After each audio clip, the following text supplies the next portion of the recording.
أعوذ بالله السميع العليم من الشيطان الرجيم. بسم الله الرحمن الرحيم. الحمد لله رب العالمين والعاقبة للمتقين والصلاة والسلام على سيد الأولين والآخرين سيدنا محمد وعلى آله وأصحابه أجمعين. سبحانك لا علم لنا إلا ما علمتنا إنك أنت العليم الحكيم ولا حول ولا قوة إلا بالله العلي العظيم. رب اشرح لي صدري ويسر لي أمري واحلل عقدة من لساني يفقه قولي ولا حول ولا قوة إلا بالله العلي العظيم. آمين. أما بعد. فالسلام عليكم warahmatullahi wabarakatuh. Yang berusaha pihak ahli jawatan kuasa Masjid Batu Gajah, Masjid Daerah Kinta Batu Gajah, Tuan Imam dan kepada seluruh yang menjayakan majlis atau pengajian kita pada pagi ini. Pertama sekali kita bersyukur kepada Allah Azza wa Jalla. Dalam pertemuan ini kita akan sama-sama insya-Allah akan mengulas dan melihat beberapa wasiat daripada Al-Quranul Karim kepada kita seluruh umat manusia. Dan pastinya panduan daripada Al-Quran merupakan suatu yang penting dan besar dalam kehidupan manusia, kerana Al-Quran merupakan kitab yang diturunkan daripada Allah Al-Azim, diturunkan kepada Rasul yang agung, diberikan kepada umat yang teragung dengan suatu misi yang agung. Maka setiap pesanan dan wasiat yang ada di dalam Al-Quran pastinya merupakan suatu wasiat, pesanan yang amat agung dan besar. Sebelum kita mulakan perbicaraan kita, suka untuk saya ingatkan bahawa untuk tuan-tuan yang menonton live ini supaya like Facebook Belia Masjid Batu Gajah, okay, dan sharekan kepada seramai mungkin. Mudah-mudahan apa sahaja yang dilakukan aktiviti masjid ataupun Facebook ini daripada pengajian-pengajian tazkirah, semoga ianya memberikan manfaat kepada semua yang mendengarkannya. Dan seandainya terdapat sebarang soalan nanti ketika saya berkongsi, maka tuan-tuan boleh tulis di ruangan komen. Begitu juga diingatkan kepada semua siapa yang ingin menyumbang kepada aktiviti masjid, boleh salurkan ke akaun Maybank Masjid Daerah Kinta Batu Gajah, insya-Allah taala. Para muslimin pendengar yang dikasihi sekalian, insya-Allah dalam slot wasiat kita ini, wasiat daripada Al-Quran tajuknya, kita akan kupas daripada firman Allah Azza wa Jalla di dalam suratul An'am, iaitu pada ayat yang ke-151. Suratul An'am ayat 151. Dan tuan-tuan boleh buka, kalau ada Al-Quran terjemahan atau ada mushaf Al-Quran, tuan-tuan boleh buka suratul An'am ayat 151. Okey, 151. Jadi insya-Allah taala sebagai mukaddimah kita akan sama-sama melihat dan membaca, mengambil keberkatan ayat suci Al-Quranul Karim untuk kita sama-sama melihat pedoman-pedoman yang diajarkan oleh Allah Azza wa Jalla di dalam kitab suci yang agung ini. Okey, insya-Allah tuan-tuan boleh buka muka surat 148 daripada mushaf Al-Quranul Karim, insya-Allah taala. Baik. Surah Al-An'am ayat 151 muka surat 148. Allah Azza wa Jalla berfirman, A'udzu billahi minasy syaithanir rajim. Qul ta'alu atlu ma harrama rabbukum 'alaikum alla tusyriku bihi syai'a wa bil walidaini ihsana wa la taqtulu awladakum min imlaq nahnu narzuqukum wa iyyahum wa la taqrabul fawahisha ma dhahara minha wa ma batan wa la taqtulun nafsal lati harramallahu illa bil haqq dzalikum wassaakum bihi la'allakum ta'qilun. Dari semua ini adalah ayat Al-Quranul Karim yang disebutkan oleh Allah Subhanahu wa taala pada ayat yang ke-151. Kita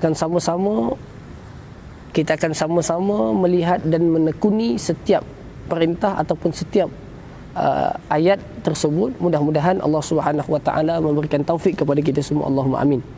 Allah Azza wa Jalla berfirman, "Qul," katakanlah wahai Muhammad. Bila terdapat perkataan qul dalam Al-Quran yang merupakan suatu fi'lul amr, dipanggil fi'lul amr, artinya bacalah atau sebutlah. Dan subhanallah, ini menunjukkan keagungan Al-Quran dan kebenaran Nabi Muhammad sallallahu alaihi wasallam yang tidak menambah sesuatu daripada Al-Quran. Seandainya Nabi itu menyampaikan Al-Quran secara maknanya, pasti perkataan qul tidak diwujudkan dalam surah ini, dalam ayat ini. Tuan-tuan, contoh saya katakan kepada seseorang, Mat, tolong cakap dekat Din pergi ke masjid. Okey. Maka dia akan pergi kepada Din, dia akan kata, Ustaz kata pergi masjid. Okey. Tetapi kalau dia ambil sebiji apa yang saya kata, dia akan kata begini, Din, Ustaz kata kepada aku, Mat, kamu cakap kepada Din pergi masjid. Maknanya dia menakalkan sebiji-sebiji perkataan saya, memindahkan perkataan sebiji-sebiji tanpa dibuang walaupun sedikit kepada Din tadi.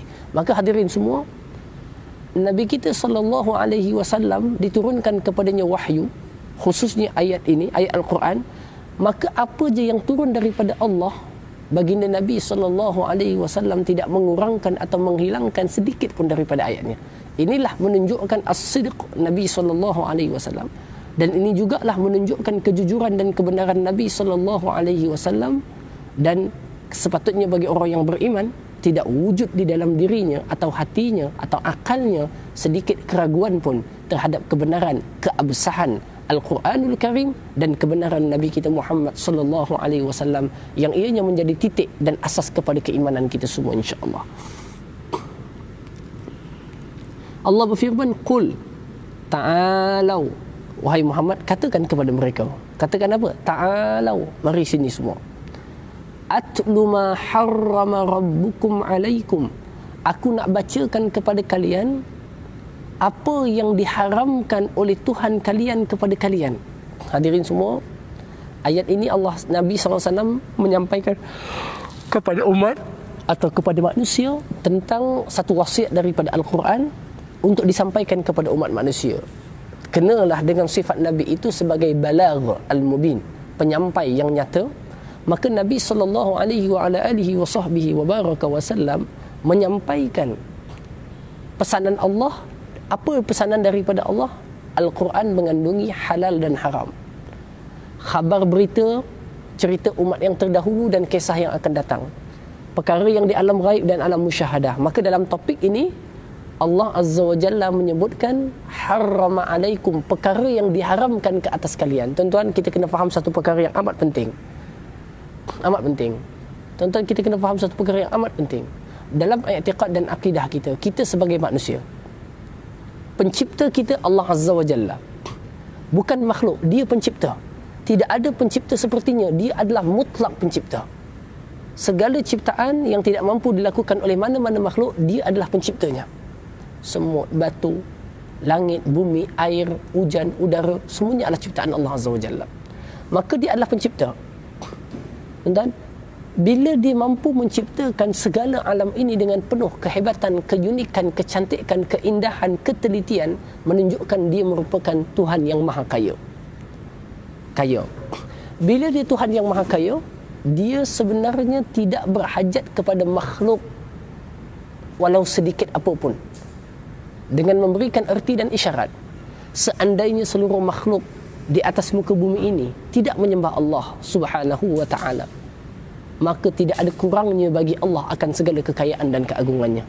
Begitulah sebaliknya, seandainya seluruh makhluk mentaati Allah Subhanahu wa ta'ala, beribadah kepadanya, berzikir dan bertasbih kepadanya, kekal ia dengan keadaan kekayaan dan keagungannya. Dia maha kaya, dia maha agung. Tidak ada sebarang kekurangan pada zatnya dengan kelemahan ataupun ketidaksudian kita untuk beribadah kepada Allah Subhanahu wa taala. Ini asas yang tuan-tuan perlu sama-sama fahami, dan ia melibatkan perkara i'tiqad.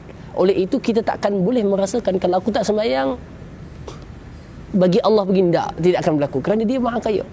Ini disenyatakan oleh Nabi sallallahu alaihi wasallam dalam hadis kursi, Tuan-tuan boleh buka dalam Arba'un An-Nawawiyah hadis 40 yang diakalkan oleh Al-Imam An-Nawawi rahimahullahu taala.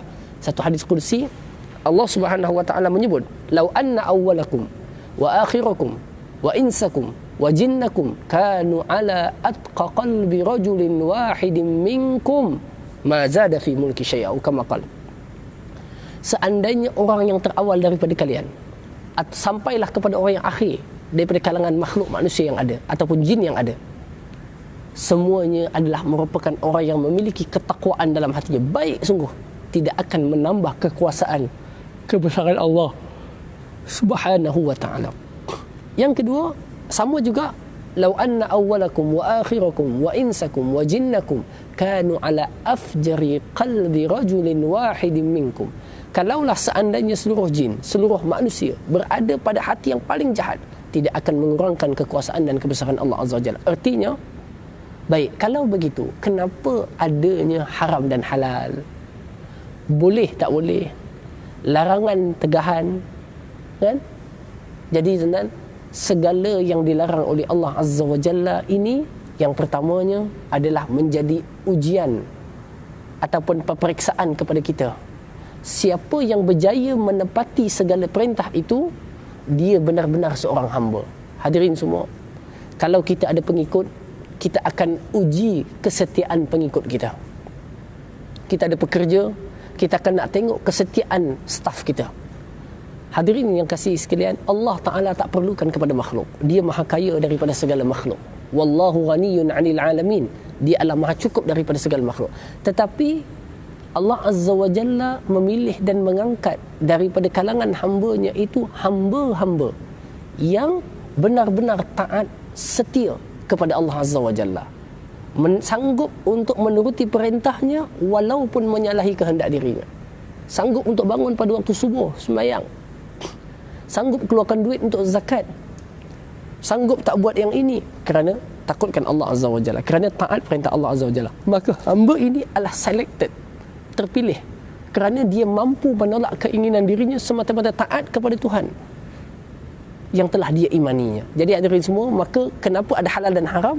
Halal dan haram ini, haram khususnya, menjadi satu ujian kepada kita, peperiksaan kepada kita. Kalau kita lulus, kita akan berjaya insya-Allah. Yang kedua, disepakati oleh ulama-ulama, khususnya ulama-ulama fiqh,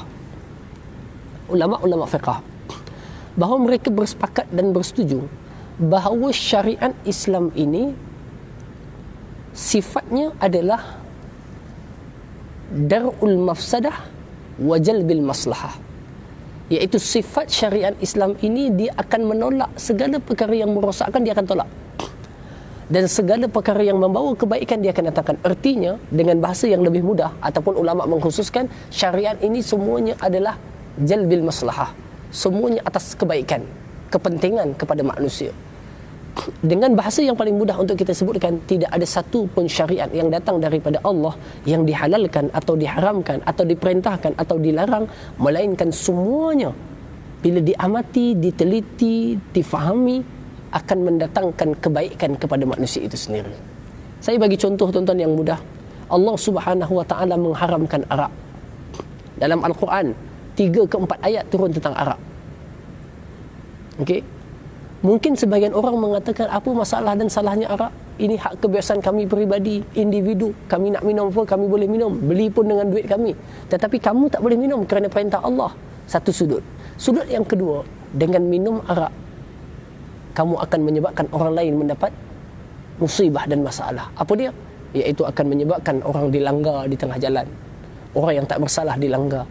Atau kamu balik ke rumah, kamu pukul isteri dan juga anak-anak. Ataupun kamu ketagih arak, tak cukup duit untuk beli arak, kamu mencuri, dan akhirnya akan menjadikan masalah dan kekacauan dalam masyarakat akibat daripada arak. Maka hadirin muslimin yang pendengar yang dikasihi sekalian, maka Allah Azza wa Jalla bila mengharamkan sesuatu, kita kena tahu datangnya daripada Allah adalah suatu perkara yang besar yang perlu kita sama-sama amati, kita sama pelihara, dan kita mohon kepada Allah Azza wa Jalla taufiq untuk kita dapat meninggalkan segala larangan dan kita dapat melaksanakan segala perintah daripada Allah Subhanahu wa taala. Muslimin pendengar yang dikasihi sekalian, jadi kita dah faham halal dan haram di dalam Islam semuanya adalah, pertama, sebagai satu lambang pengabdian, yang keduanya sebagai suatu kebaikan yang akan datang kepada diri manusia. Yakin dan percayalah tuan-tuan, yakin dan percayalah, kalau seandainya semua perkara yang diajarkan di dalam Islam ini diimplementasikan dalam kehidupan manusia, Islam ataupun kafir, tuan-tuan akan dapati dunia akan hidup dalam keadaan yang begitu aman. Okey, istilah human right yang diwar-warkan oleh Barat sebagai contoh, tapi mereka sendiri tidak dapat menunjukkan contoh kebebasan hak individu. Tuan-tuan boleh tengok apa yang berlaku di Amerika pada hari ini. Sikap fanatik kepada kulit hitam ataupun kulit putih yang besar, demokrasi yang pincang, sedangkan mereka melaungkan mereka demokrasi, memimpin dunia dengan cara demokrasi, tetapi hancur di sudut mereka. Tuan-tuan percaya dan yakinlah, kalau umat manusia kembali kepada perintah Allah, ajaran Al-Quran, yang Allah Ta'ala tak ada kepentingan pun di atas segala perkara ini, kerana dia maha kaya, tak ada kepentingan. Cuma Allah Ta'ala nak melihat siapa yang patuh, siapa yang taat, dan akan diambil. Mudah-mudahan Allah maafkan segala kesalahan kita, kesilapan kita semua.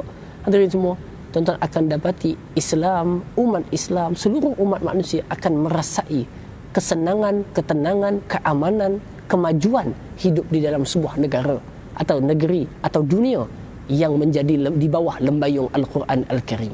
Tuan-tuan, perkara ini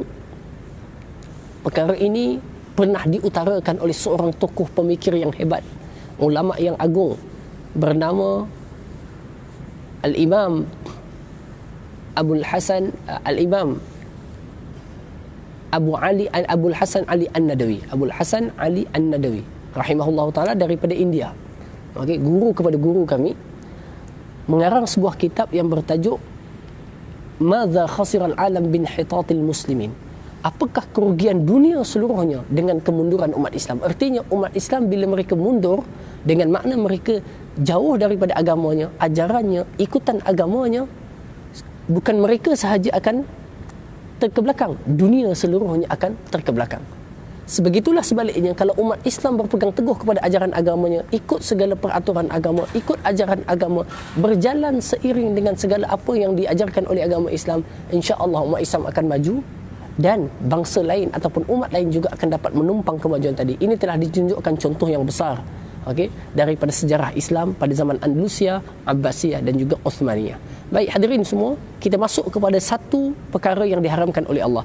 Qul, katakanlah wahai Muhammad, ta'alau, kemarilah, aku nak cakapkan kepada kalian, nak bacakan kepada kalian apa yang diharamkan ke atas kamu oleh Tuhanmu. Allah yang haramkan, bukan Nabi. Allah yang haramkan.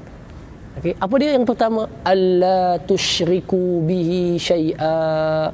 Perkara pertama yang diharamkan oleh Allah, dan ini perkara yang paling besar, adalah jangan sekali-kali kamu mensyirikkan Allah Subhanahu wa ta'ala.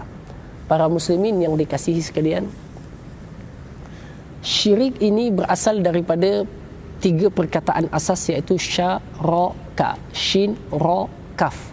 Artinya kongsi atau bersekutu, berkongsi. Okey, berkongsi. Sebab itu kita sebut syarikat. Kerana syarikat itu sifatnya biasanya ada perkongsian saham, ada perkongsian modal, sehingga boleh bergerak syarikat tadi. Maka dalam konteks akidah, syirik itu dimaknakan adalah, iaitu apabila seorang itu di dalam keyakinan atau kepercayaannya, bersama-sama dengan kepercayaannya kepada Allah, dia letakkan juga kepercayaan kepada selain Allah seperti kepercayaannya kepada Allah. Contoh, dia percaya alam ini terjadi dengan sendiri. Okey, dengan sendiri, tanpa ada pencipta. Tapi dia kata Allah Khaliq dalam masa yang sama. Syirik besar. Okey, dia meyakini yang menghidupkan dan mematikan Allah. Dalam masa yang sama terdapat keyakinan dalam dirinya yang kuat bahawa ada juga makhluk yang lain yang menentukan kematian dan kehidupannya. Jadi ini perkara yang boleh membawa seorang kepada syirik kalau tidak diamati dengan baik. Tetapi syirik yang paling jelas dan besar itu adalah apabila seorang itu mendakwa dan meyakini mana-mana makhluk itu sebagai Tuhan, sebagai Tuhan yang berkuasa. Okey, sebagai contoh, dalam Quran pernah disebutkan perkataan ya'budunal jin. Ada mereka di kalangan mereka yang menyembah jin, menjadikan makhluk yang tak nampak itu sebagai sembahan, syirik. menjadikan patung dan batu sebagai sembahan, syirik. Tuan-tuan, kenapa syirik ini menjadi dosa yang paling besar?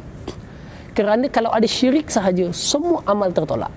Sembahyang, puasa, pergilah haji 30 kali pun, sujudlah sehingga pecah kepala pun, kalau dalam dirinya terdapat syirik, segala perkara adalah terbatal. Dalam Quran Allah Ta'ala menyebut, la in asyrakta la yahbatanna amaluk. Seandainya kamu melakukan syirik, maka akan gugurlah segala amalanmu. Kenapa tuan-tuan? Kerana iman, lawan bagi syirik adalah ikatan akidah, perjanjian kita bahawa Tuhan kita adalah Allah. Akidah perjanjian. Okay, akidah. Daripada sambungan ini barulah ada salat, zakat, puasa, haji. Okey. Tapi bila seorang itu syirik, dia percaya kepada selain Allah Azza wa Jalla, menyembah kepada selain Allah Azza wa Jalla, ada keyakinan selain daripada Allah Azza wa Jalla, ikatan itu terputus. Bila terputus, salat, puasa, zakat, haji, Quran, semuanya tidak bersambung kepada Tuhan Yang Maha Esa, maka tidak ada nilai baginya. Sebab itu tuan-tuan, perkara yang paling besar dalam Islam yang perlu kita amati dan jaga adalah syirik. Jangan sampai kita melakukan syirik. Ini pesanan daripada Al-Quran, wasiat daripada Al-Quran yang pertama, iaitu jangan melakukan syirik. Hadirin yang saya kasih sekalian, Nabi Allah Ta'ala sebut juga dalam Al-Quran pada mengkisahkan kisah tentang Luqmanul Hakim, yang mana Luqmanul Hakim berpesan kepada anaknya perkara besar yang dipesan oleh Luqman kepada anaknya, sehingga dicatat di dalam Al-Quranul Karim. Firman Allah Azza wa Jalla dalam suratul Luqman, Allah Azza wa Jalla menyebut, a'udzubillahi minasyaitanir rajim, ya bunayya la tusyrik billah, inna syirka la zulmun azim. Wahai anak kesayanganku, janganlah engkau mensyirikkan Allah. Sesungguhnya syirik itu merupakan suatu kezaliman, jenayah yang amat besar. Itu yang pertama. Jenayah yang amat besar berbanding dengan jenayah yang lain. Kemudian ditanyakan kepada Nabi SAW tentang apakah kesalahan yang amat besar.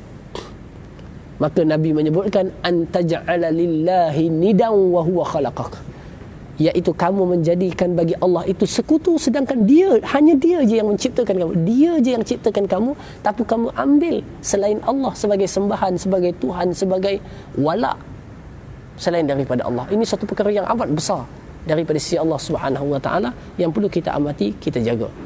Okey, bahkan ianya lebih besar daripada kesalahan zina. Selepas itu ditanya, apa lagi selepas syirik?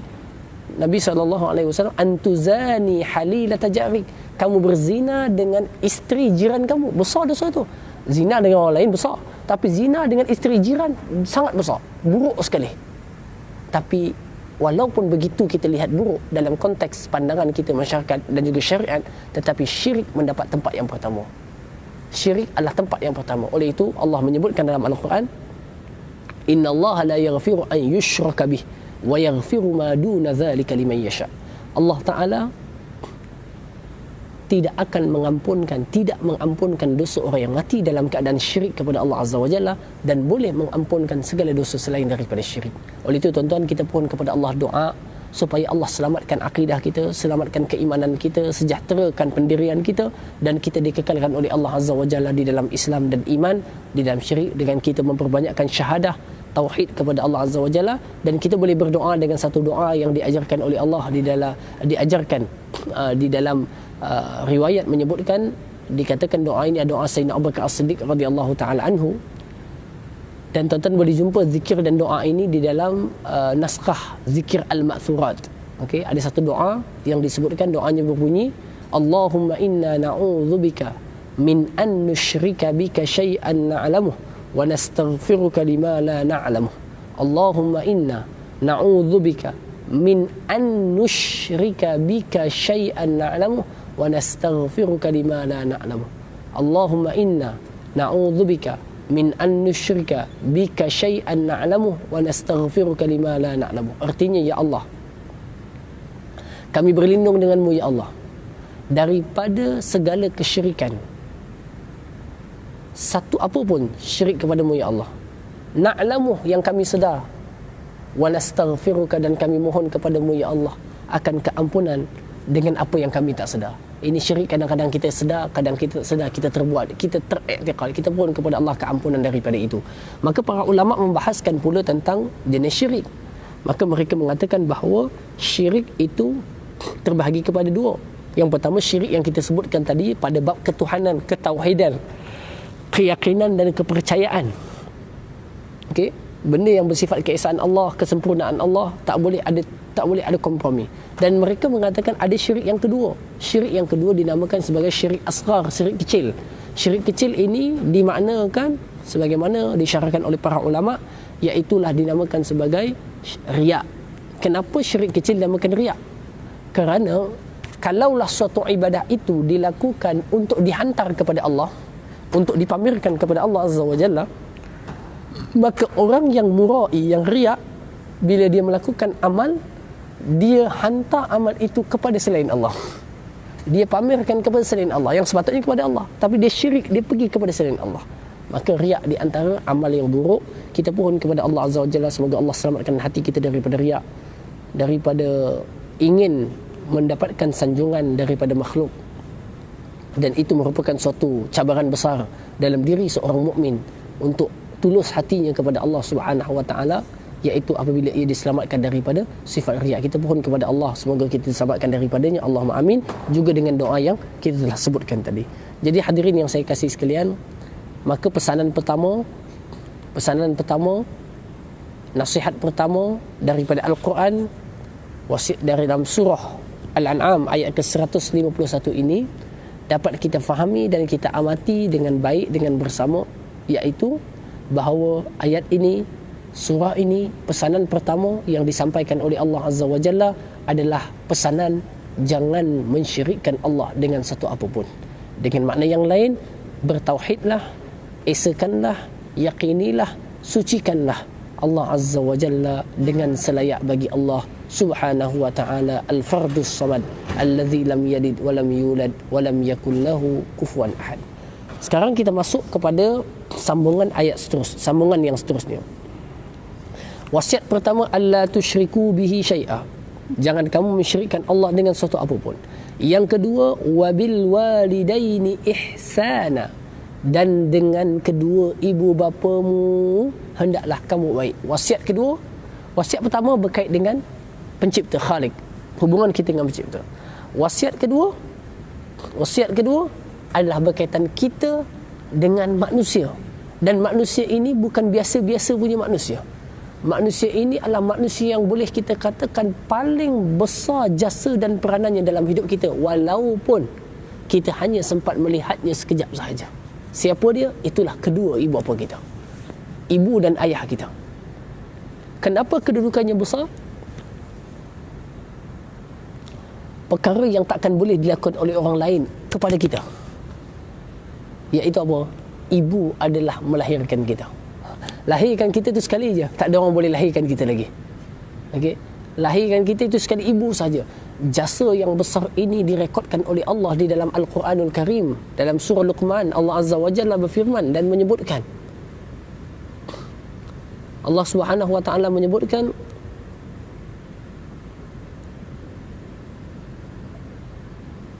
wahnan ala wahnin wa fisaluhu fi amaini anishkurli wa liwalidayka ilayyal masir.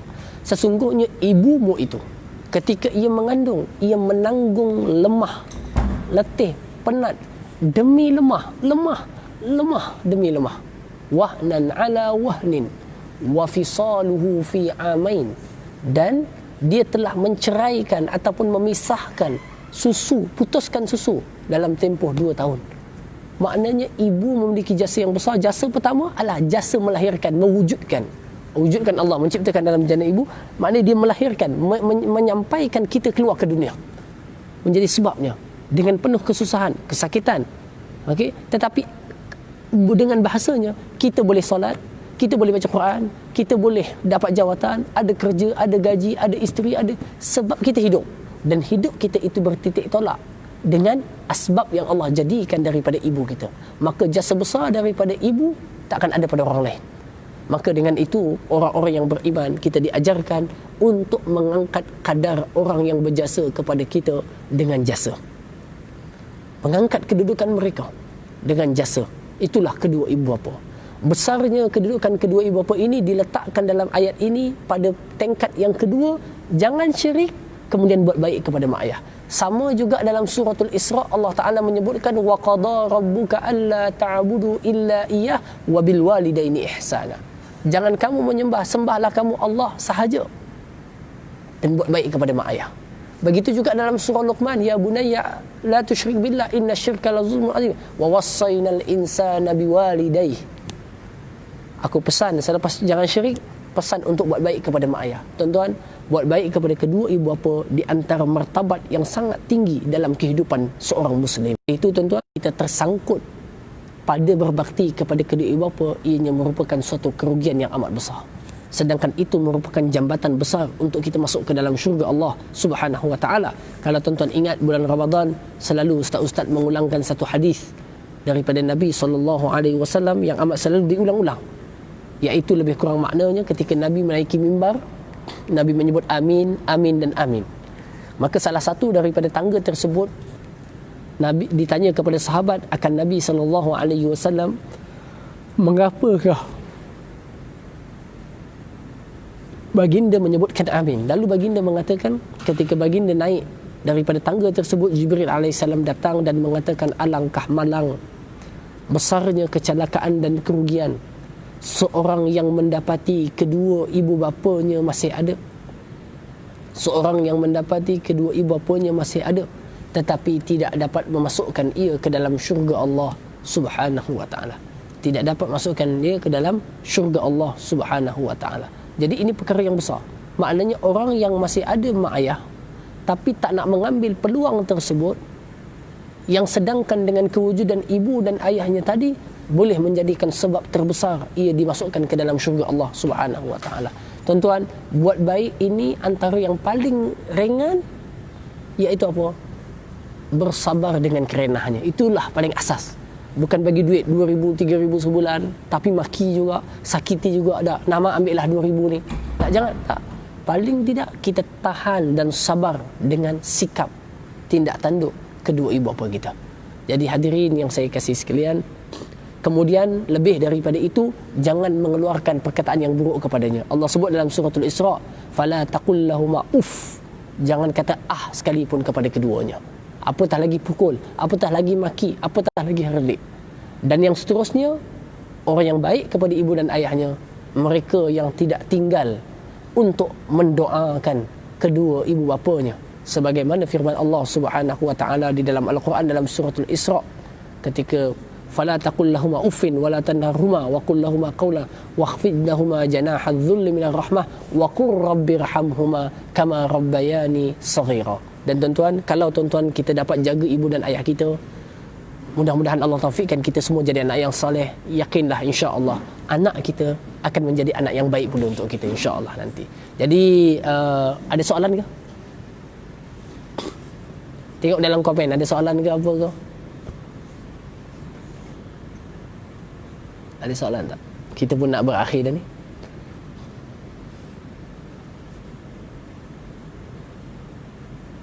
Ada soalan? Saya hantar buka.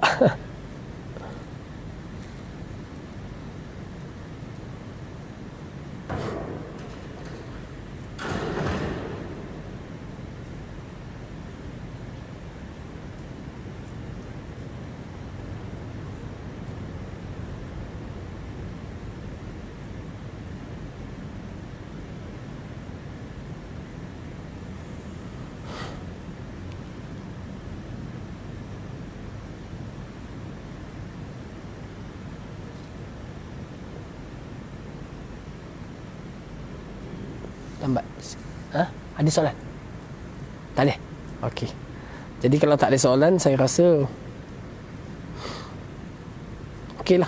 InsyaAllah kalau ada kesempatan kita akan sambung pada wasiat yang ketiga, iaitu wala taqtulu auladakum min imlaq. Nahnu narzuqukum wa iyyahum, berkaitan dengan ketakutan manusia tentang perkara rezeki yang menyebabkan mereka membunuh anak-anak mereka. Yang ini menjadi tabiat orang-orang pada zaman awal, dan juga ada perkara yang perlu kita perbetulkan dalam kefahaman kita insya-Allah taala pada pertemuan akan datang. Saya ucapkan terima kasih kepada pihak masjid yang menjayakan siaran ini, dan kepada semua yang mendengar, mudah-mudahan ada manfaat, dan kalau ada kesilapan dan kesalahan boleh ditegur dan dimaafkan. Insya-Allah taala kita akan bertemu pada sesi yang akan datang. Aqulu qawli hadza wa astaghfirullahal azim li wa lakum. Wassalamualaikum warahmatullahi wabarakatuh. Subhanallah wa bihamdihi asyhadu an la ilaha illa anta astaghfiruka wa atubu ilaik. وقنا عذاب النار.